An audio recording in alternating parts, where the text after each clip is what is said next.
পর্যটকদের উপর হামলায় ভারত নিয়ন্ত্রিত জম্মু কাশ্মীরে ২৬ জন বেসামরিক মানুষ নিহত হন। অঞ্চলটির অনন্তনাগ বিভাগের পাহালগামে এই ঘটনা ঘটে। সম্প্রতি সেখানে ভ্রমণ করতে যাওয়া একদল পর্যটকের ওপর এ নৃশংস হামলা চালানো হয়।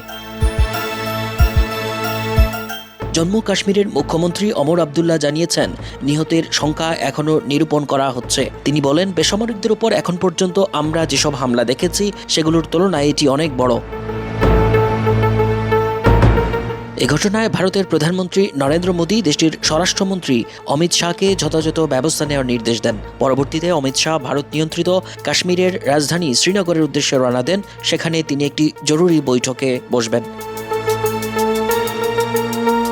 ভারতের সংবাদ মাধ্যমের তথ্য অনুযায়ী হামলাস্থল পেহেলগামের বৈশারান তৃণভূমি। সেখানে একটি রিসোর্টের কাছে হামলার পর অনেকের মরদেহ পড়ে থাকতে দেখা যায়। জানা গেছে, ভারী অস্ত্রে সজ্জিত অস্ত্রধারীরা পাহাড়ের উপরের তৃণভূমির গাছপালার আড়াল থেকে বেরিয়ে আসে এবং ৪০ জনের একটি পর্যটক দলকে ঘিরে এলো পাতাড়ি গুলি শুরু করে।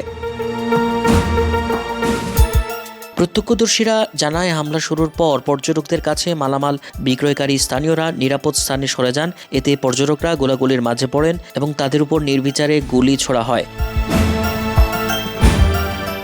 পর্যটকদের কাছে জনপ্রিয় এই জায়গাটিতে শুধু পায়ে হেঁটে বা ঘোড়ায় করে যাওয়া যায়। তাই আহতদের উদ্ধারে ঘটনাস্থলে হেলিকপ্টার পাঠাতে অনুরোধ জানায় স্থানীয় কর্তৃপক্ষ।